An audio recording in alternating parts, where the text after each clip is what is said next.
Madam நீங்க கொடுத்த order madam. இது எடுத்துட்டு வரதா இவ்ளோ நேரமா? இல்ல மேடம் டிராபிக்கா இருந்துச்சு மேடம். பாப்பா கொடுத்துறாதி. இது யாரு? இது என் பொண்ணு மேடம். பொண்ணை கூட்டிட்டு ஊர் சுத்தி காமிச்சிட்டு சாவகாசமா வரியா? பொம்பளை தானே நீ, வீட்டுல இருக்க வேண்டியதானே? உனக்கு எதுக்கு இந்த டெலிவரி வேலைலாம்? இல்ல மேடம் வீட்டு கஷ்டம் தான் மேடம். உன்னை சொல்லி குத்தம் இல்ல, இந்த டெலிவரிக்காரங்களை சொல்லணும். பொம்பளைங்களுக்கு எல்லாம் வேலை கொடுத்துட்டு இருக்கான் பாரு. மேடம் ஒரு சின்ன உதவி மேடம். என்ன உதவி? டிப்ஸ் வேணுமா?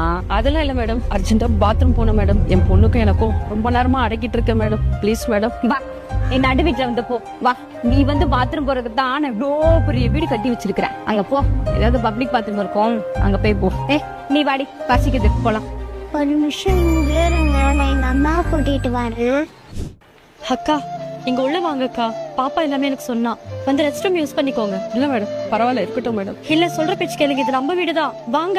இல்ல மேடம் 2 வருஷத்துக்கு முன்னாடி அவங்க அப்பா எங்களை விட்டுட்டு போயிட்டாரு மேடம், வேற ஒரு பொம்பளையோட. இந்த பொண்ணை வச்சுட்டு ரொம்ப கஷ்டமா இருக்கு மேடம்.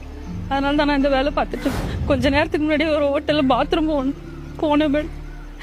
ஒரு ஆள் கைப்பிடிச்சி இழுத்துட்டோம் மேடம். என் பொண்ணு நானும் ரொம்ப பயந்துட்டோம் மேடம். ரொம்ப நேரமா அடக்கி வச்சிருக்கேன். ஒரு பொம்பளை கூட உதவி செய்யலைன்னா அப்புறம் எப்படி மேடம்? அதனாலதான் அவங்க கிட்ட கேட்டேன் மேடம். அவங்க வாய்க்கு வந்தபடி பேசிட்டாங்க மேடம். நீங்க அழாதீங்க அக்கா.